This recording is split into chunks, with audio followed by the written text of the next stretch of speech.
प्रिय मीन राशि व्यक्ति विशेष आपण जीवन गुप्त रहस्य जहाँ आगु आपण केउठू शुणी नथिबे एई प्रकार गोटे उपादेय प्रसंग उपरे आज विशेष उपस्थापना को मुझे हार्दिक स्वागत जनाऊँ ज्योतिर्विद। प्रिय मीन राशि व्यक्ति विशेष आपणकर जीवन आपणकर चरित्र आपणकर स्वभाव आपणकर आचार विचार आपणकर प्रकृति आपणकर स्वास्थ्य आपणकर वाणिज्य व्यवसाय अर्थनैतिक अवस्था आध्यात्मिक दिग आपणकर पारिवारिक दाम्पत्य जीवन आपणकर तमाम प्रसंग उपरे आमे आज खूब संक्षिप्त तथ्य रखिबा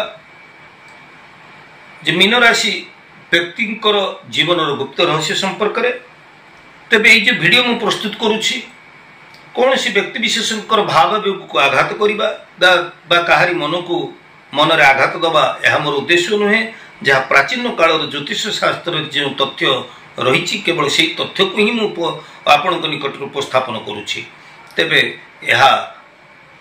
वास्तविकता को आपण केते दूर अनुभव करुछंती आपणकर सुचिंतित मतामत मत प्रदान करेंगे तेब हाँ नकारात्मक दिग गुड़ी को आपण निज देह को नेबे नहीं ताले आसतु ये गोटे रोचकपूर्ण तथ्य उपर आज कथा प्रवाह को आम आगू नहीं चलवा।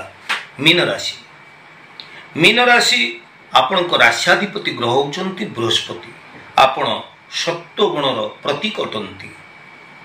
एई राशि व्यक्ति माने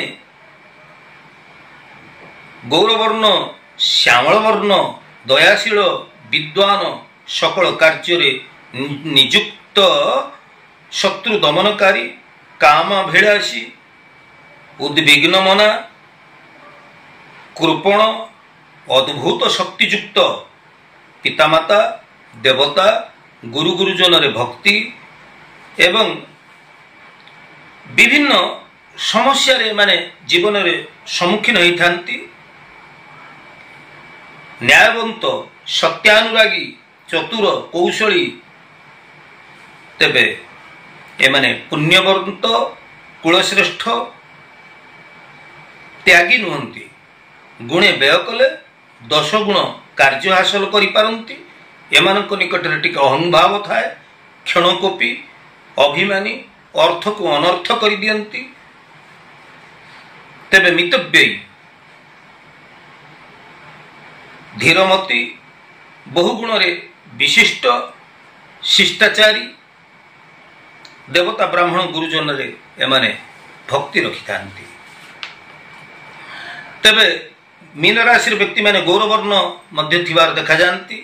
एमाने भाग्यशील बुद्धिमान बहुरूपी परोपकारी कौशली उच्चाभिलाषी शत्रुजयी काहर को असंतुष्ट करती नहीं मिष्टभाषी न्याय सत्य निमंते तर्क करि थांती। धन पाई प्रबल लोभ एमानकर थाए। तेबे पशु पक्षी प्रति श्रद्धा मध्य थाए। एमानकर स्वास्थ्य को जदि आमे लक्ष्य करिबा एमाने प्रायतः श्यामल वर्ण होइतिबार देखा जाई थाए। क्वचित व्यक्ति गौर्ण वर्ण मध्य थांती। वसन प्रिय उच्च नासिका विशाल शीर्ष गुरु दृष्टि गुरुकांति क्षुद्र अवयव केश सुंदर मुखमंडल अत्यंत सुंदर कोकिल स्वर कटाक्ष नेत्र सुंदर पोशाक और प्रसाधन सामग्री अधिक एमाने व्यवहार करिथांती। एमानक निकटरे अम्ल व्याधि अंतनाड़ी पीड़ा वायु रोग आमाशय उदर रोग रक्तचाप बहुमूत्र ओजन वृद्धि मेद वृद्धि हृदरोग यौन लिप्सा जनित रोग जननेन्द्रिय रोग बात जखमा पक्षाघात जत्कृत मानसिक रोग ऋतुस्राव जनित रोग गनेरिया सिफिलिप्स भली व्याधि हबार संभावना थाए। तेबे मानसिक दुश्चिंतारू दूरे रहिबा पाई आपण सदा सर्वदा चेष्टा करंतु। निम्न सर्वनिम्न आहार निद्रा निशापान मादक द्रव्य सेवन यही सब प्रति एठरू आपण दूरे रुहंतु। ए सब प्रति आपण सतर्क रुहंतु निजको दूरे रखंतु। तेबे व्यायाम योगासन आपण करंतु। प्रतिदिन प्रातः भ्रमण रे आपण टिके जानतु बुलंतु ଆପଣ ସୁସ୍ଥ ସବଳ ରହିପାରିବେ। ମଝିରେ ମଝିରେ ଡାକ୍ତରଙ୍କ ନିକଟରେ ଟିକେ ସ୍ୱାସ୍ଥ୍ୟ ପରୀକ୍ଷା ମଧ୍ୟ କରାଇ ନିଅନ୍ତୁ। ତେବେ ଆପଣଙ୍କର ସ୍ୱଭାବ ସମ୍ପର୍କରେ ତ ମୁଁ କହୁଥିଲି। ତେବେ ଆପଣଙ୍କର ଜୀବନସାଥୀ ବା ବୈବାହିକ ଜୀବନକୁ ଯଦି ଆମେ ଲକ୍ଷ୍ୟ କରିବା, ପ୍ରେମ ବା ପ୍ରଣୟରେ ଏମାନେ ସିଦ୍ଧହସ୍ତ। ପ୍ରେମଜନିତ ସମ୍ପର୍କ ଅନେକଙ୍କ ନିକଟରେ ଦେଖାଯାଇଥାଏ। ବିବାହ ପରେ ଜୀବନସାଥୀଙ୍କ ସହିତ ବୁଝାମଣା ହୋଇଯାଏ। ଏମାନଙ୍କର ସନ୍ଦେହ ଗୁଣ ଯୋଗୁଁ ଜୀବନସାଥୀଙ୍କ ସହିତ ଯଦି ଅନ୍ୟ କୌଣସି ପୁରୁଷ ବା ସ୍ତ୍ରୀ ବନ୍ଧୁତା ରଖନ୍ତି, ତାହେଲେ ଏମାନେ ତାଙ୍କୁ ସନ୍ଦେହ ଚକ୍ଷୁରେ ଦେଖିଥାନ୍ତି ଏବଂ ସେମାନଙ୍କ ସହିତ ମନୋମାଳିନ୍ୟ ହୋଇଥାଏ। ସେମାନଙ୍କର ମନୋଭାବକୁ ଜାଣିବା ନିମନ୍ତେ ଏମାନଙ୍କର ଅଯଥା ସମୟ ନଷ୍ଟ ମଧ୍ୟ ହୋଇଥାଏ। ଜୀବନସାଥୀକୁ ଅବିଶ୍ୱାସ କରନ୍ତୁ ନାହିଁ। ନିଜର ବିକାର ଏବଂ ସନ୍ଦେହ ମନୋଭାବକୁ ତ୍ୟାଗ କରନ୍ତୁ। ଦେଖିବେ ଆପଣଙ୍କର ସଂସାର ହସି ଉଠିବ। ଦୁନିଆଟା ଏତେ ସନ୍ଦେହ କଲେ ଆପଣ ସମାଜରେ ଚଳିବେ କେମିତି? ସନ୍ଦେହ ମନୋଭାବ ଫଳରେ ଅଯଥାରେ ପରିବାରରେ ଅଶାନ୍ତି ସୃଷ୍ଟି ହୋଇ ଆପଣ ହିଁ ଦୁଃଖ ଯନ୍ତ୍ରଣା କଷ୍ଟ ପାଇବେ। ବୈବାହିକ ଜୀବନ ବନ୍ଧୁତ୍ୱପୂର୍ଣ୍ଣ ହେବା ନିତ୍ୟାନ୍ତ ଆବଶ୍ୟକ। ତେବେ ମୀନ ରାଶିର ବ୍ୟକ୍ତିମାନେ ଯଦି କର୍କଟ ଏବଂ ବିଛା ରାଶି ସହିତ ଏମାନଙ୍କର ବିବାହ ହୁଏ, ତାହେଲେ ସେମାନଙ୍କର ବୈବାହିକ ଜୀବନ ବେଶ ସୁଖମୟ ହୋଇଥାଏ। ଏମାନେ ଅତି ଦୟାବନ୍ତ। ପରିବାର, ପୁତ୍ର, କନ୍ୟା, ସ୍ୱାମୀ, ସ୍ତ୍ରୀଙ୍କ ସହିତ ଏମାନଙ୍କର ବହୁତ ଉତ୍ତମ ଭଲ ସମ୍ପର୍କ ରହେ। ଏମାନଙ୍କର ଭାବପ୍ରବଣତା ଏମାନଙ୍କ ନିକଟରେ ମଧ୍ୟ ରହିଥାଏ। ଗୃହୋପକରଣ, ରକ୍ଷଣାବେକ୍ଷଣ, ସାଜସଜ୍ଜା ଏଥି ନିମନ୍ତେ ଏମାନଙ୍କର ବିଶେଷ ଆଗ୍ରହ ଥାଏ, ବିଶେଷ କରିକି ମୀନ ରାଶିର ମହିଳା ଲୋକମାନଙ୍କର। ପରିବାରଜନଙ୍କ ପ୍ରତି ଏମାନେ ସ୍ନେହଶୀଳ। ପାରିବାରିକ ଅଭିବୃଦ୍ଧି ଏବଂ ସୁଖ ଶାନ୍ତି ଆପଣଙ୍କର ମଧ୍ୟ ଲକ୍ଷ୍ୟ। ବନ୍ଧୁବାନ୍ଧବଙ୍କ ପ୍ରତି ଆପଣ ବେଶ ଅନୁରକ୍ତ। ପରିବାରରେ ଭାଇ ଭଉଣୀଙ୍କ ସହିତ ଆପଣ ଉତ୍ତମ ସମ୍ପର୍କ ମଧ୍ୟ ରଖିପାରନ୍ତି। ତେବେ ଆପଣଙ୍କର ଜୀବନର ଲକ୍ଷ୍ୟ କଥା ଯଦି ଆମେ ବିଚାରକୁ ନେବା, ସଂଗ୍ରାମ ହିଁ ଜୀବନ।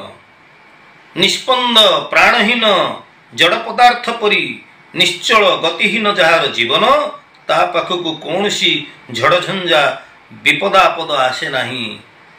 ଜୟ ପରାଜୟର ଉତ୍ଥାନ ପତନ କୌଣସି ପ୍ରଶ୍ନ ସେଠାରେ ଉଠେ ନାହିଁ। ଆପଣ କାର୍ଯ୍ୟକ୍ଷେତ୍ରରେ ଥାଇ ସବୁବେଳେ ନିରୁତ୍ସାହିତ ହୋଇଥାନ୍ତି। ଏଇଟି ହେଉଛି ଆପଣଙ୍କର ସବୁଠାରୁ ବଡ଼ ଖରାପ ଗୁଣ।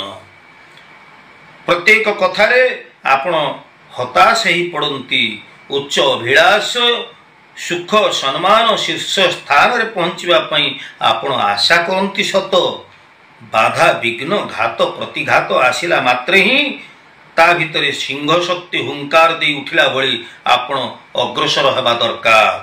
ନୂତନ ଆଶାରେ ପୂର୍ଣ୍ଣ ଉତ୍ସାହରେ ନିର୍ଭର କରି ଭୀମ ପ୍ରଭଞ୍ଜନ ଗତିରେ ନିଜକୁ ଅଗ୍ରସର କରି ନେବା ଦରକାର। ଆଗେଇ ଚାଲ, ଆଗେଇ ଚାଲ। ଏହି ନ୍ୟାୟରେ ଆପଣ ସଂଗ୍ରାମ ସଂଘର୍ଷ ଭିତରେ ଜୀବନକୁ ନେଇ ଚାଲନ୍ତୁ ଏବଂ ଦେଖିବେ ଆପଣ ଗୋଟିଏ ମହାନ ଚରିତ୍ର ଭାବରେ ନିଜକୁ ସମାଜରେ ପ୍ରତିଷ୍ଠିତ କରିପାରିବେ। ସେହି ଚରିତ୍ରମାନେ ହିଁ ଲକ୍ଷ୍ୟସ୍ଥଳରେ ପହଞ୍ଚି ପାରିବେ, ଯେଉଁମାନେ ନିଷ୍ଠାପର ଭାବରେ ଉଦ୍ୟମ କରିବେ। ତେବେ ଆପଣଙ୍କର ବାଣିଜ୍ୟ ବ୍ୟବସାୟ କଥାକୁ ଯଦି ବିଚାରକୁ ନେବା, ଆପଣ ମତ୍ସ୍ୟ ଚାଷ, ତୈଳ, ପେଟ୍ରୋଲ, କିରୋସିନ,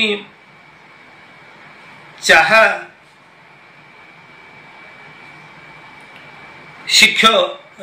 ଶିକ୍ଷକତା, ଅଧ୍ୟାପକ, ସାହିତ୍ୟ ସାଧନା, ଲେଖକ, କବି, ନାଟ୍ୟକାର, ଗୀତିକାର, ପ୍ରକାଶକ, ଚଳଚ୍ଚିତ୍ର ଅଭିନେତା, ଅଭିନେତ୍ରୀ, ଶିଳ୍ପଚିତ୍ରୀ, ଚିତ୍ର ଶିଳ୍ପ, ଓକିଲାତି, ଧର୍ମଚର୍ଚ୍ଚା, ସଙ୍ଗୀତ ଶିକ୍ଷା, ଅଧସ୍ତନ କର୍ମଚାରୀ ପାଇଁ ଆପଣ ମଧ୍ୟ ଉପଯୁକ୍ତ ହୋଇପାରନ୍ତି।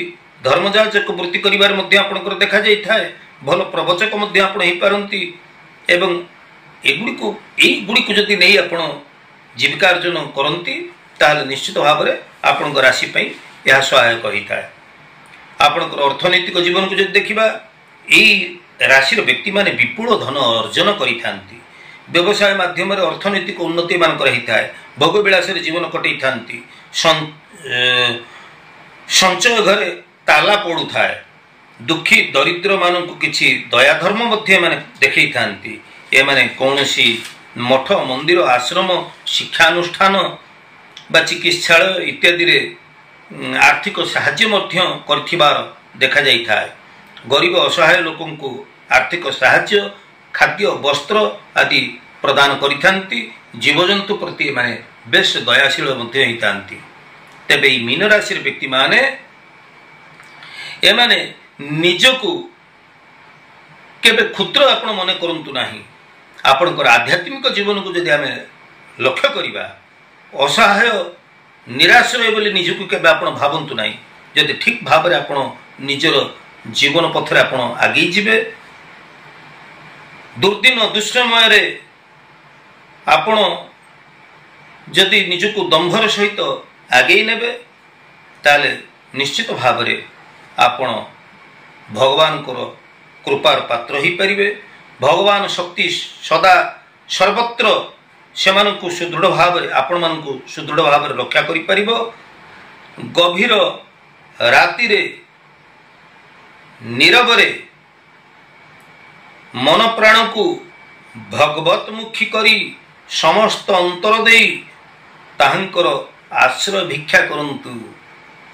ସମୟ ପାଇଲେ ଗଭୀର ରାତ୍ରରେ, ମୁଁ କହୁନି ଆପଣ ରାତି ଅନିଦ୍ରା ହେଇ ତପସ୍ୟା କରନ୍ତୁ ଭଗବାନଙ୍କୁ, ଯାହା ପ୍ରାଚୀନ କାଳର ଜ୍ୟୋତିଷ ଶାସ୍ତ୍ର କହୁଛି, ଗଭୀର ନିଶୀଥରେ ନୀରବ ନିଭୃତରେ ମନ ପ୍ରାଣକୁ ଭଗବତମୁଖୀ କରି ଯଦି ସମସ୍ତ ଅନ୍ତର ଦେଇ ତାଙ୍କର ଆପଣ ଆଶ୍ରୟ ନିଅନ୍ତି, ଶରଣାଗତ ବତ୍ସଳ ସେଇ ଭଗବାନ ଜୀବନର ବ୍ୟର୍ଥ ପରାଜୟର ଗ୍ଳାନିକୁ ଦୂର କରି ଆପଣଙ୍କ ଭିତରେ ଆଶ୍ୱାସନା ସାନ୍ତ୍ୱନା ଦେଇ ମନ ପ୍ରାଣକୁ ଆପଣଙ୍କୁ ଶୀତଳତା ପ୍ରଦାନ କରି ଆପଣଙ୍କୁ ଆଗକୁ ଆଗେଇ ଯିବାରେ ନିଶ୍ଚିତ ଭାବରେ ଭଗବାନ ଆପଣଙ୍କୁ ଆଶୀର୍ବାଦ କରିବେ। ଆପଣଙ୍କର ଶୁଭ ବାରଟି ହେଉଛି ଗୁରୁବାର, ଶୁଭ ସଂଖ୍ୟାଟି ହେଉଛି 3, ଶ୍ରେଷ୍ଠ ରତ୍ନ ହେଉଛି ଆପଣଙ୍କର ପୁଷ୍ପରାଗମଣି, ଶ୍ରେଷ୍ଠ ଧାତୁ ହେଉଛି ସ୍ୱର୍ଣ୍ଣ, ଶୁଭ ଚେରମୂଳି ହେଉଛି ଆପଣଙ୍କର ବ୍ରାହ୍ମଣ ଝାଟିଆ, ଶୁଭ ବର୍ଣ୍ଣ ହେଉଛି ହଳଦିଆ ବର୍ଣ୍ଣ, ନୀଳ ଏବଂ ବାଇଗଣୀ ରଙ୍ଗ ମଧ୍ୟ ଆପଣଙ୍କ ପାଇଁ ଶୁଭ। ଆରାଧ୍ୟ ଦେବତା ହେଉଛନ୍ତି ଦେବାଦେବୀ ହେଉଛନ୍ତି ଭଗବାନ ବିଷ୍ଣୁ ଏବଂ ମା ଲକ୍ଷ୍ମୀ। ତାରା ହେଉଛନ୍ତି ଆପଣଙ୍କର ମଧ୍ୟ ଆରାଧ୍ୟ ଦେବୀ। ତ୍ରିପୁରା ସୁନ୍ଦରୀ ହେଉଛନ୍ତି ଆପଣଙ୍କର ଆରାଧ୍ୟ ଦେବୀ। ବାମନ ଅବତାର, ଯଦି ଆପଣ ବାମନ ଅବତାରକୁ ପୂଜା କରନ୍ତି ତାହେଲେ ସର୍ବାରିଷ୍ଟ ଶାନ୍ତି ହୋଇ ଆପଣଙ୍କର ଜୀବନରେ ଆପଣ ପ୍ରଭୁଙ୍କର କୃପାର ପାତ୍ର ହୋଇପାରନ୍ତି। ତେବେ ପ୍ରିୟ ମୀନ ରାଶିର ବ୍ୟକ୍ତି ବିଶେଷ, ଆଜିର ଉପସ୍ଥାପନାଟି ଆପଣଙ୍କୁ କେମିତି ଲାଗିଲା? ଜ୍ୟୋତିଷ ବାସ୍ତୁ ଏବଂ ଧର୍ମ ବିଷୟକୁ ମୋର ଏହି ଐତିହାସିକ ଚ୍ୟାନେଲ ଯଦି ଆପଣଙ୍କୁ ଭଲ ଲାଗୁଥାଏ, ନୂଆ ନୂଆ ଭିଡ଼ିଓ ପାଇବା ପାଇଁ ନିଶ୍ଚିତ ଭାବରେ ମୋର ଭିଡ଼ିଓକୁ ଆପଣ ସବସ୍କ୍ରାଇବ୍ ଟିକେ କରନ୍ତୁ, ଲାଇକ୍ କରନ୍ତୁ ଏବଂ ଆପଣଙ୍କର ପ୍ରିୟ ପରିଜନ ପାଇଁ ମୋର ଭିଡ଼ିଓକୁ ବହୁଳ ପରିମାଣରେ ସେୟାର କରନ୍ତୁ। ଆପଣଙ୍କର ସୁଚିନ୍ତିତ ମତାମତ ଅପେକ୍ଷାରେ ମୁଁ ରହୁଛି। ଆଜି ତ ସମୟ ହେଇଯାଇଛି ଦର୍ଶକ ବନ୍ଧୁ, ପୁଣି ଆମେ ପରବର୍ତ୍ତୀ ଅଧ୍ୟାୟରେ ଦେଖା ହେବା। ସେ ପର୍ଯ୍ୟନ୍ତ ମୁଁ ବିଦାୟ ନେଉଛି। ଜ୍ୟୋତିର୍ବିଦ ସୁଧୀର, ଜୟ ଜଗନ୍ନାଥ।